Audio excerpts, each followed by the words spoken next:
ኢትዮጵያ የብዙ ብሔር ብሔረሰቦች እናት በታሪክ የበለጸገች ሀገር በዚህ የኢትዮጵያ መዲና በአፍሪካ መናኸሪያ አዲስ አበባ የመላው አፍሪካ መሰብሰቢያ አዳራሽ ኤዩ ይገኛል።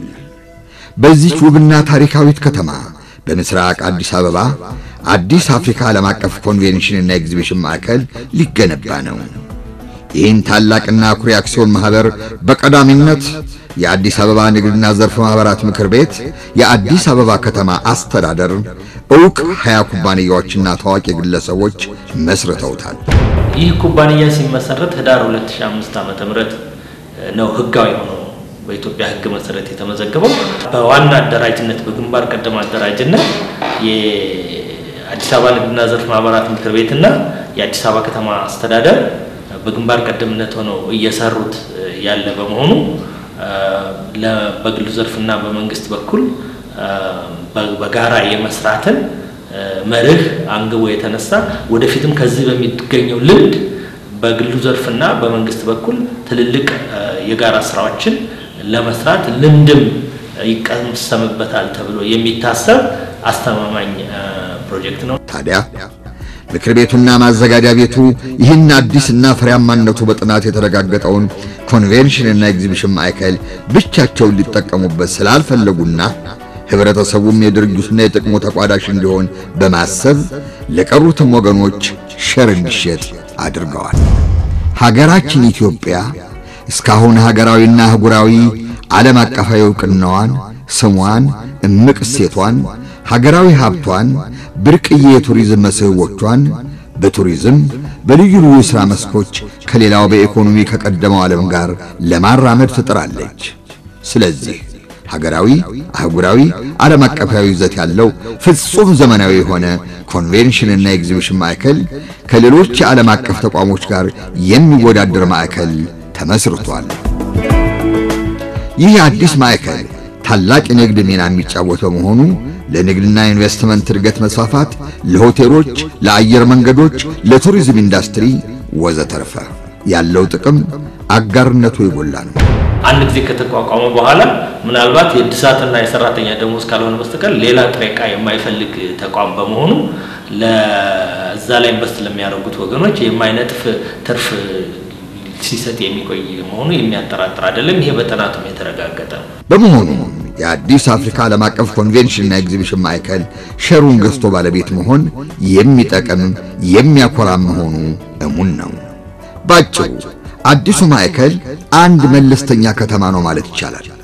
ምክንያቱም ከኤግዚቢሽንና ጉባኤ ማዕከላት በተጨማሪ ዘመናዊ ሬስቶራንቶችን፣ ለልጆችና አዋቂዎች የተሟሉ መዝናኛዎችን፣ ዘመናዊ የገበያ አዳራሾችን፣ ቢሮዎችን፣ ልዩ ልዩ ዘመናዊና ባህላዊ ትርኢቶችን ማሳያ አዳራሾችን፣ የአምፊቲያትርና ሲኒማ ቤቶችን ለሰርግ፣ ለግብዣ፣ ለፌስቲቫል ወዘተርፈ አገልግሎት የሚውል ግዙፍ ሁለገብ አዳራሽ በውስጡ ይዟል። ማዕከሉ 20,000 ካሬ ሜትር ጠቅላላ ስፋት ያላቸው 4 የኤግዚቢሽን አዳራሾች እንዳስፈላጊነቱ የሚቀላቀሉ ሲፈለግም የሚከፋፈሉ በአንድ ጊዜ ከ5,000 በላይ ታዳሚዎችን ማስተናገድ የሚችል ሁለገብ አዳራሽ፣ 3,000 ጉባኤተኞችን የሚያስተናግድ በዘመናዊ ቴክኖሎጂ ጥበብ የተደራጀ ዘመኑ የሚጠይቃቸውን አገልግሎት መስጫ ክፍሎች ያሉት ዘመናዊ ጉባኤ አዳራሽ፣ እያንዳንዳቸው 500 ታዳሚዎች የመያዝ አቅም ያላቸው 2 ዘመናዊ ኦዲቶሪየሞች፣ ሲኒማ፣ ቲያትር፣ ኮንሰርት፣ የፋሽን ትርኢት ወዘተርፈ ፕሮግራሞች የሚስተናገዱበት ከፍተኛ ቁጥር ያለው ታዳሚ ማስተናገድ የሚችል ዘመናዊ አምፊቲያትር፣ የማዕከሉ እንግዶች የሚያርፉበት ባለ 5 ኮከብ ሆቴል ይኖረዋል። የዲፕሎማሲና ኢኮኖሚ ካፒታል የሆነችውን ኢትዮጵያ የኢኮኖሚ ካፒታል ለማድረግ የአፍሪካ ቢዝነሶች እዚህ አዲስ አበባ እየመጡ እርስ በርስ ስለ ስራቸው የሚነጋገሩበት ከፖለቲካ መሪዎቻቸውም ጋር አብረው የሚመክሩበት እድል ይፈጥራል ማለት ነው። ለዚህ ነው አዲስ አፍሪካ የሚለው ስያሜ የሚመጣው።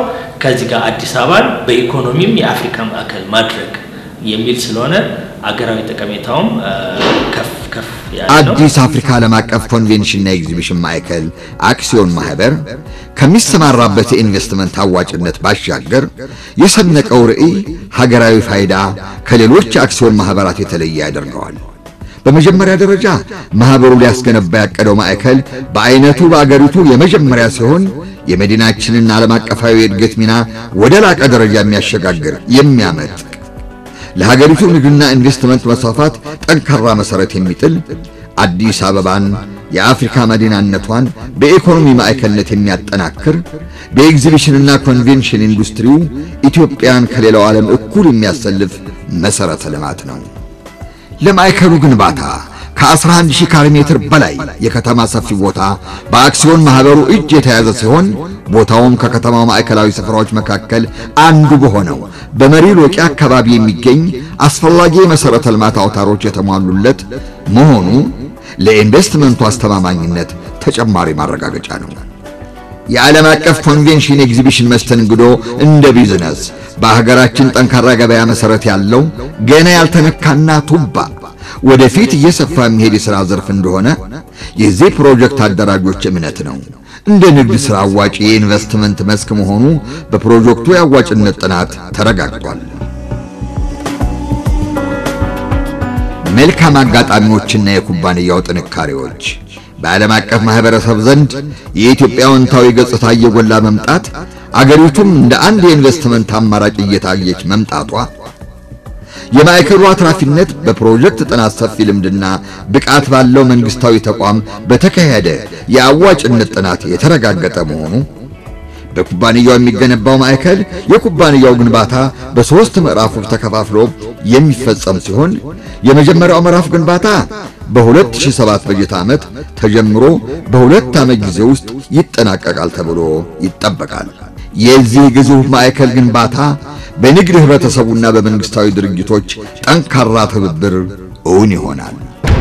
ወገኖቻችን በዚህ ትልቅ ኩባንያ ውስጥ የሚችሉትን ያህል ኢንቨስት አድርገው ይህንን የኮንቬንሽንና ኤግዚቢሽን ማዕከል እውን አድርገን ሁሉም አብሮ ከኛ ጋር እንዲሰለፍ በዚህ አጋጣሚ ጥሬን አስተላልፋለሁ።